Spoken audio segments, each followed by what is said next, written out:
been a trend. Yeah. We're forever a part of the culture. HBCU Pulse always has you on lock. From the shade room to your favorite news feed, and now on your TV and radio. We are the #1 outlet for HBCU culture. Follow HBCU Pulse on social media and visit hbcupulse.com to stay up to date on what's going on in the HBCU community.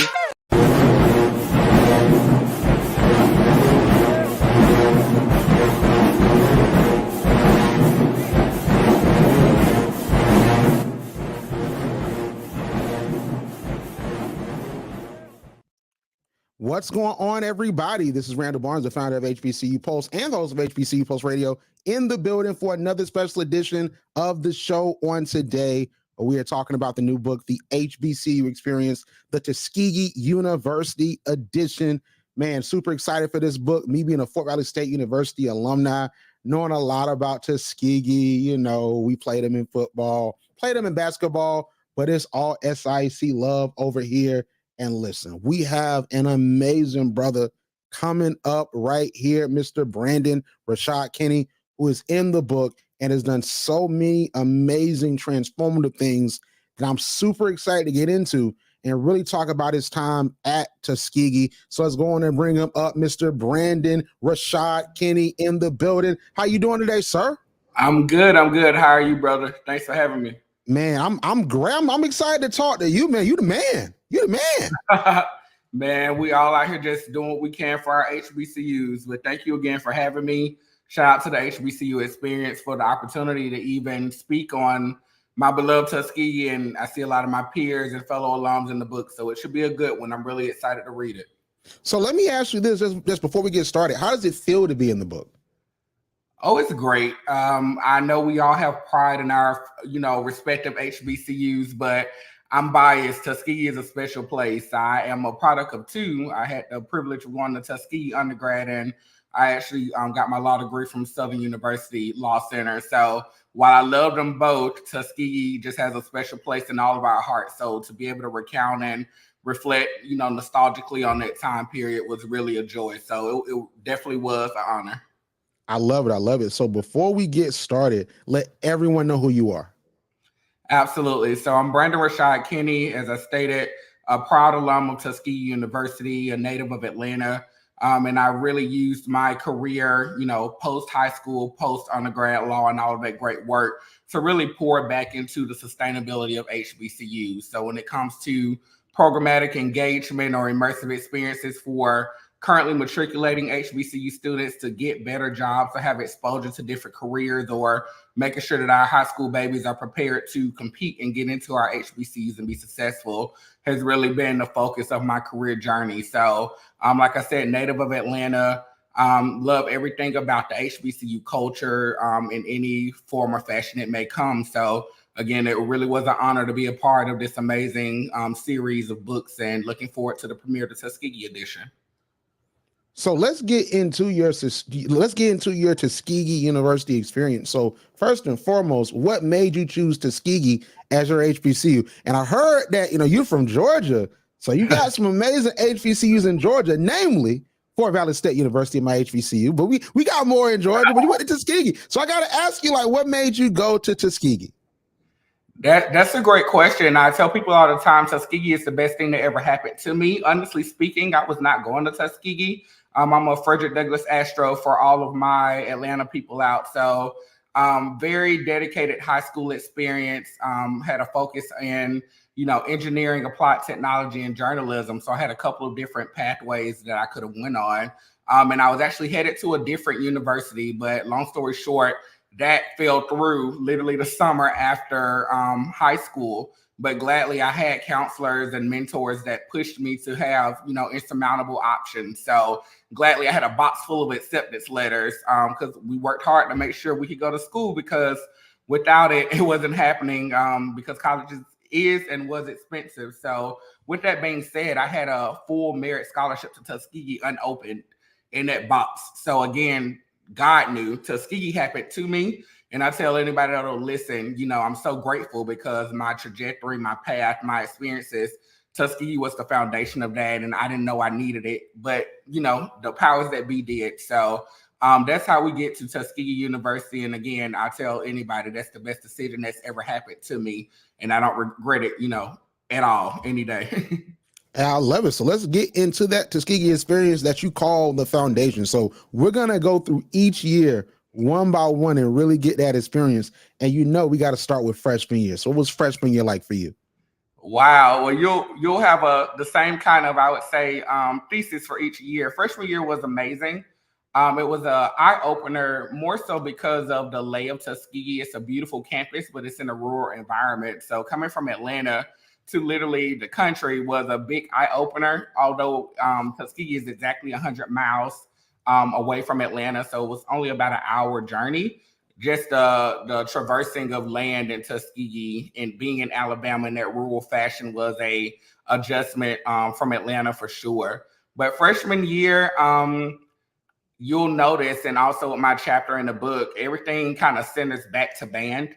I was an English major. I was always very purposeful in that. Gladly, Tuskegee has a communications degree now, but when I was a student, English was the closest you were getting to journalism. So I said, sign me up. I always knew I wanted to do something in the journalism function of it all, and I was going to law school. So I was happy with my English major, but also I was a part of the band. So thinking back to freshman year or many HBCU experiences, if you will, coming from high school being, overly involved. I think I was SGA president and in the band and section leader, like your hands are in so many pots in high school because you need to stay busy to, think of what's next. You quickly learn in college that those hands can't be in all those pots the same way because the level of commitment and dedication is much more dire. So I'll say freshman year, I think about band. Outside of actual major or schoolwork, it occupied at least 50% of my time, from practice to football season to spring commitments to basketball season, and then prepping for the next year. So outside of, band and schoolwork, and then we'll get to the other years where I did a few other things, but band was really the purposes of many of my Tuskegee experiences. So let's talk about your sophomore year. So it seems like freshman year, you were busy, you were making it happen on campus. So what was sophomore year like for you? Okay, so band still being there. Sophomore year was my ability to kind of focus off into other things that were more major aligned. So aside of band at Tuskegee, I was heavily involved with all of our student publications. So I was on the newspaper as well as the editor of the yearbook for 2 years as well. So it was kind of a double whammy because while it was my major focus commitment, it also got to be work study. So I really, like I told you, had a passion for writing, journalism, things of that nature. So any ability I had to really hone in on those skills, I was able to do that on campus. So that's what it was. It was school, band, anything journalism related. Preparing for the next event or marketing or things like that on campus, it was my work study as an aside. So, we had our fun and things of that nature, but those main commitments kept you busy. I would say that Monday through Saturday, you probably could sneak some evening time in or Sundays, but we really had very high level commitments. And sophomore year is where we delved into expanding to just not be an English major or just band, but also how can we hone on some of those skills. So let me ask you this. So you're from Atlanta, Georgia, and then you went to Tuskegee, and you said it's a rural environment. And me being for Fort Valley State University alum, I know how that is. I'm from Macon. So Macon isn't as big and expansive as Atlanta, but Macon is still significant. A lot of people sleep on us. But I know how that feels, where it's like it's sort of busy, then you get to like a rural town and it's not that busy. So what was the adjustment like from Atlanta to Tuskegee?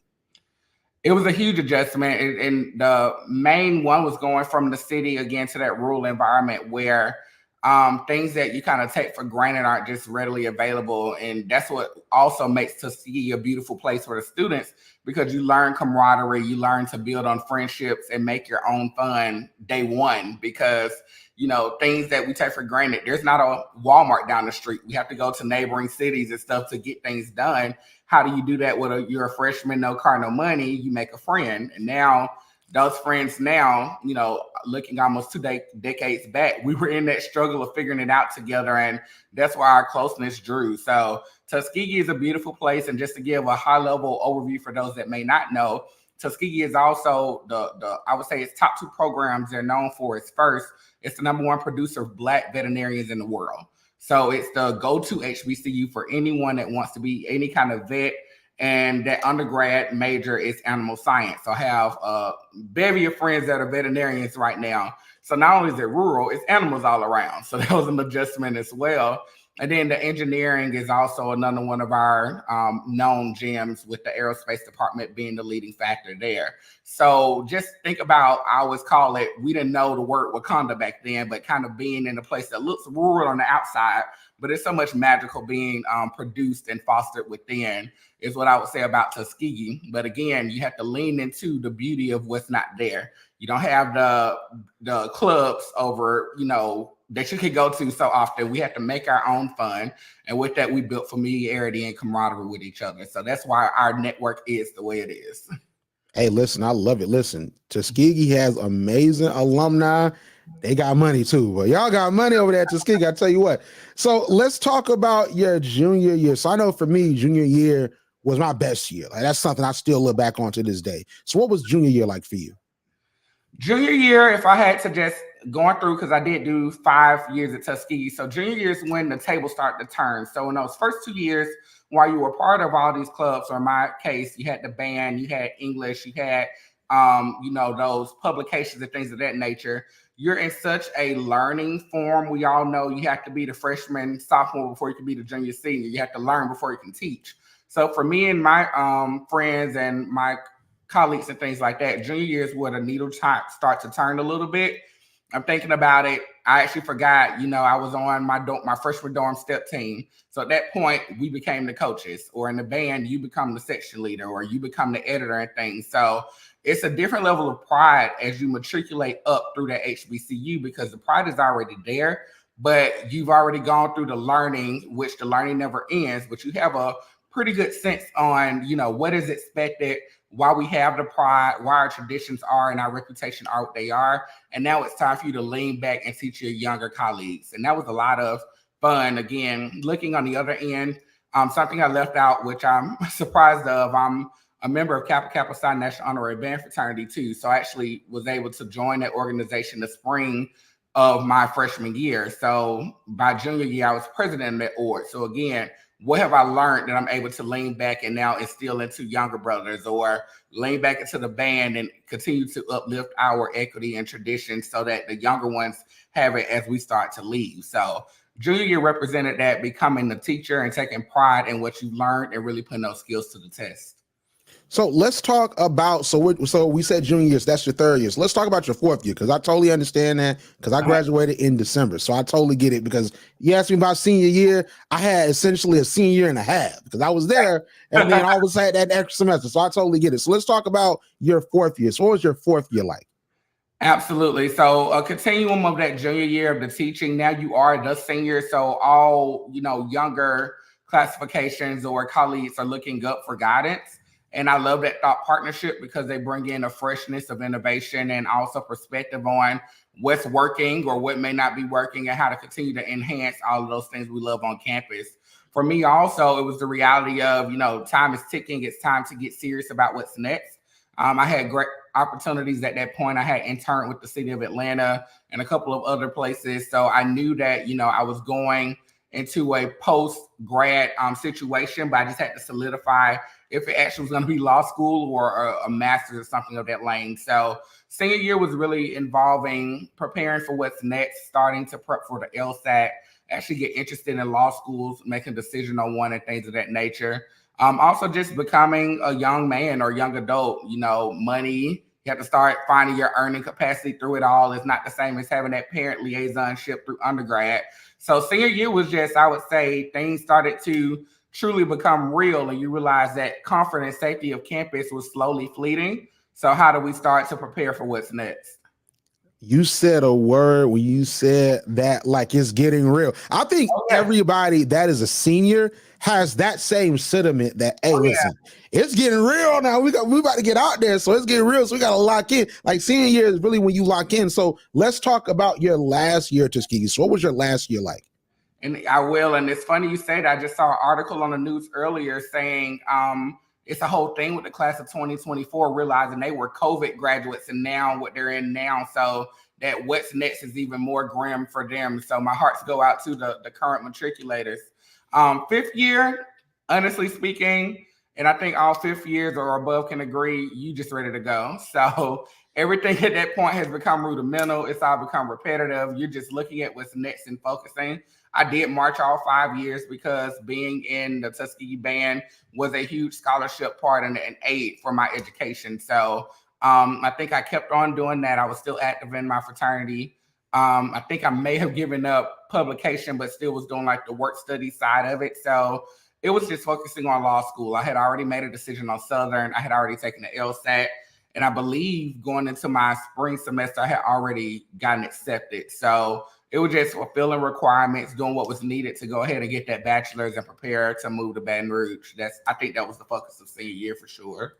So let's talk about your experience really briefly, because we know this is the Tuskegee edition, all right? Absolutely. This Tuskegee edition, but see, you went to Southern University Law Center from Tuskegee, so it's still a part of the Tuskegee. Yeah. This is still a part of the Tuskegee story. So we gotta talk about that, because there's a lot of HBCU students that want to get into law in the legal field. So I want you to talk really briefly about your experience at Southern University Law Center. Absolutely, I can keep it very high level. It was phenomenal. Again, Southern was a intentional choice. I had a really close friend who's actually in the book. Shout out to attorney Alex Capers as well. My craft sister, she finished in 4, so she went to Southern a year before, and I was able to kind of go and visit her. It was socially, but I also got to go on campus, meet professors, meet some of the students, and was like, wow, it's a HBCU version of law school too. And I fell in love really quickly just from a support factor.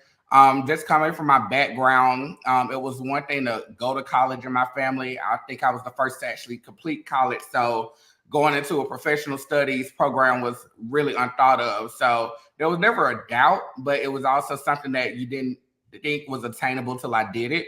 And it wasn't easy. I tell anybody, make sure you go into law school or any professional program for the right reasons, because if not, you will fail.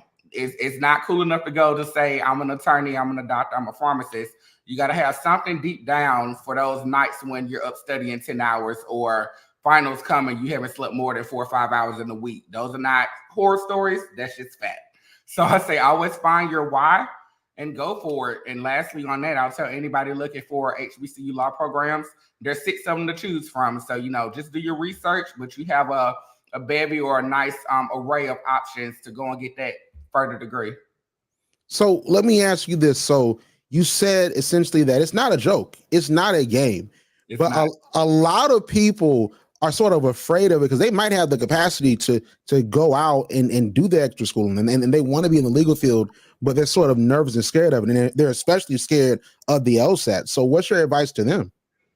Just be prepared to work. I think that was mine. I've always been an intuitive person. So I worked hard to get where I am and to get through school and stuff, but transparently speaking, a lot of it came easy after a while because some people just have the intuition to do certain things. You can't do that in professional school. At some point, there's a wider range of information that you have to retain, whether that's you memorizing it or you really get into the cases and the law and really learning the law and its application. So that I can only speak from the legal side of things. I'm sure other areas of professional study are definitely paralleled, but I would say the dedication to it, the repetition and the ability to be disciplined to get it done is what makes or breaks those that actually finish versus those that may, stop out or flunk out or life out, whatever you want, whatever your journey is.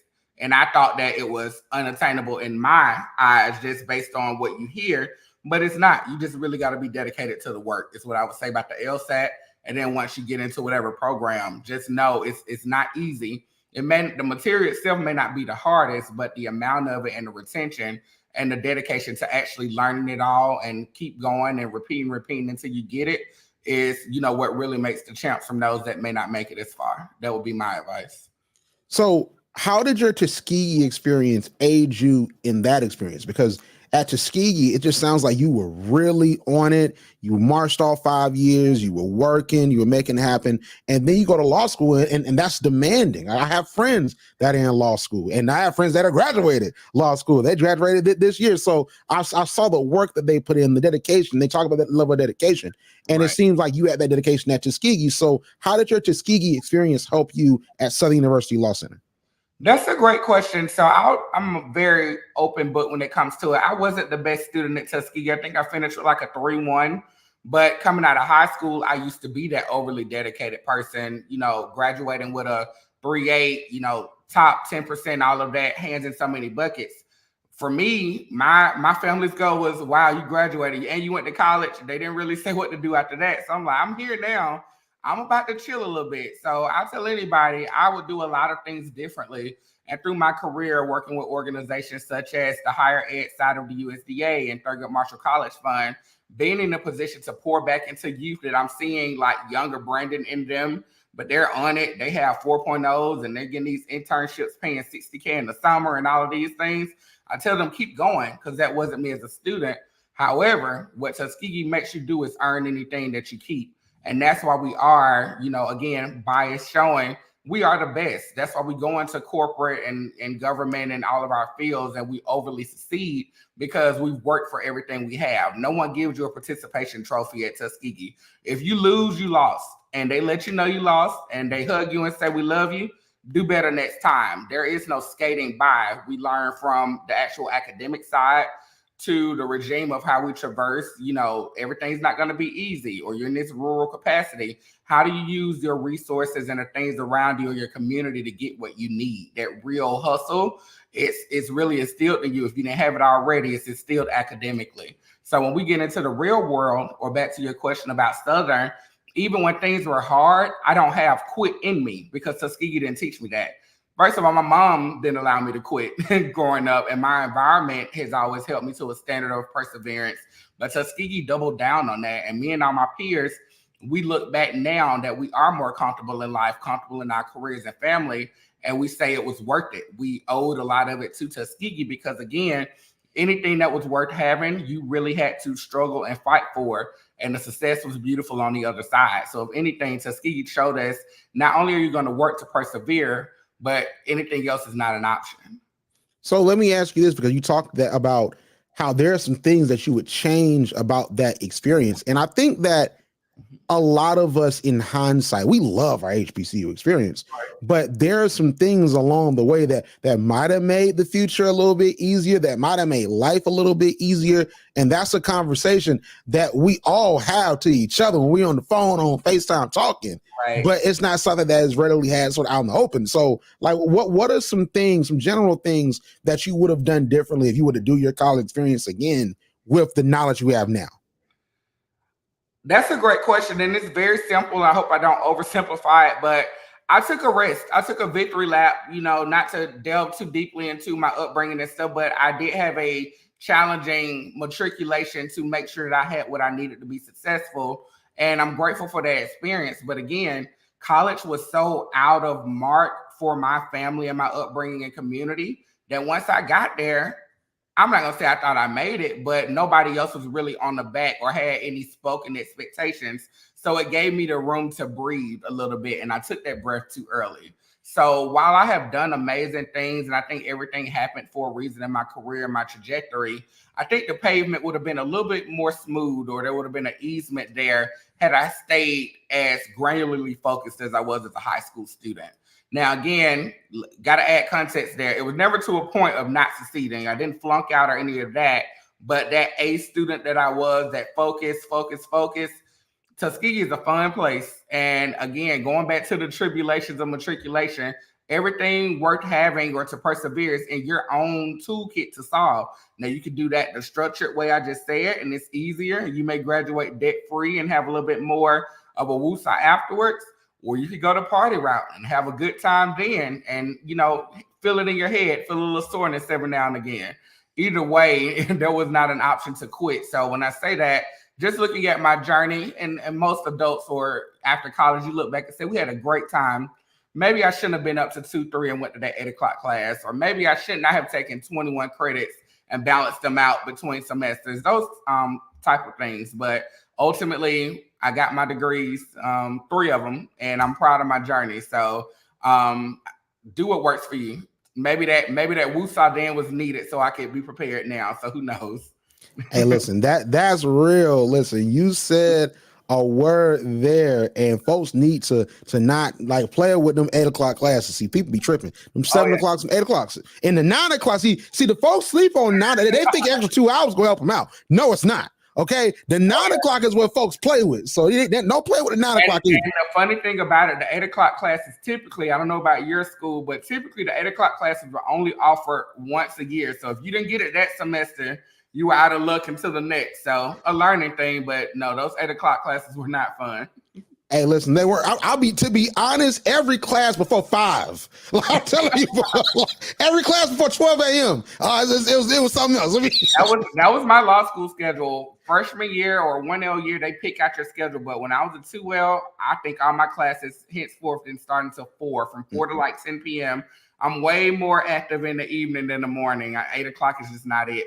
We do it now because we have to, but it's still not fun.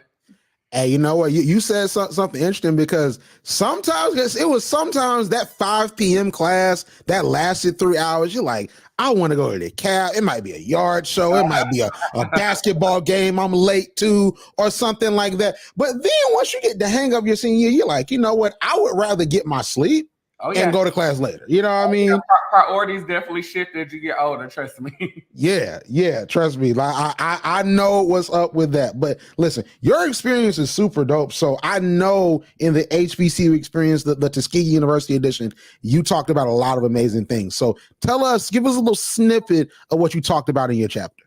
Sure. So going back to it, it's a little oxymoronic to say out loud, but it's the truth. My Tuskegee experience really was foundationed by the Tuskegee band program. Primarily speaking, the Marching Crimson Pipers. It is the oldest HBCU marching band. So there is a lot of regime, tradition, and respect there. Shout out to Warren L. Duncan, our director of over 40 years, as well as our current director Nicholas, now, who's doing amazing work there. And what I speak to in my chapter is basically an experience where Mr. Warren L. Duncan, who was my director, he had reached his 40th anniversary as the director of Tuskegee Bands, which is a feat that many HBCU program directors have not been able to achieve. And that was during my junior year when I was the chapter president. So long story short, I just take you all through a journey of planning his 40th gala that we had on campus, which was really big. But the overarching story being told here is the ability to see Tuskegee from a macro lens. It's one thing when you're on campus and you're traversing with your colleagues, your peers, your bandmates, your professors, your administration, like it's all very micro and in your lens that you can see daily. It's another thing to step outside of it and watch generations of Pipers, as we're called, 40 years worth come back, or his peers and mentees and things in the music or the HBCU band world. Just to see that kind of conglomerate from a macro lens and see Tuskegee catapulted was something that I was able to reflect on in this chapter, as well as experience then. So I really wrote it from the lens of seeing Tuskegee from a bigger scope outside of my everyday. Hey, I'm excited to read your chapter, because just like your experience and everything you've accomplished, I think that's going to help a lot of people, especially the folks that are attempting to go to law school and trying to get through law school. I think that's going to really help them out, because I feel like just from your story, it is, and it's definitely an experience. For sure. But once you get through that experience, it's something great that comes out of it. And I think you're a perfect example of it. So it was honestly really amazing talking to you. And before we go, I want you to let everyone know they can find you on social media, and also how we can support you, because we know the HBCU experience, the Tuskegee University edition, is coming soon, but we need to know how we can support you just outside of all of that. Absolutely. So my Instagram is I am 3 underscores then BRK for Brandon-Rashad Kenny. And it's not about supporting me. I can be modest at times, but I truly mean it. The biggest support anyone listening or that will see this or read either this book or any other of the HBCU experience sequels, the biggest thing is to support HBCUs. We're in a state now where the focus on DEI or a lot of our schools is kind of solvent or subsiding, if you will. It's important that those of us that matriculated or are allies to our programs or want to see our future generations there, not lose the focus and the remnants of support. Make sure you're supporting all. I think it's 107 HBCUs active right now, 106. Keep giving. Give of your time. If you're in corporate or government, give of your resources. Our students need it, and they're in the best position now to take those resources and catapult them into their futures. But we can't lose sight of them needing it just based on what we see around us. So if you want to support me, continue to pour your resources, time, and efforts into HBCUs holistically, and we'll all be better for it in the future. Most definitely. Listen, HBCUs are going to keep giving us amazing alumni like you, amazing alumni like the rest of the amazing people that come from Tuskegee, and we got to continue to give resources to our institutions. Brandon, I really appreciate you. Thank you so much, and everyone have a great evening. You too. Like what you hear? Yeah. Subscribe to HBCU Pulse Radio on Apple Podcasts, Spotify, or wherever you get your podcasts. Also, head to hbcupulse.com to stay up to date on what's going on in the HBCU community. Thank you for listening to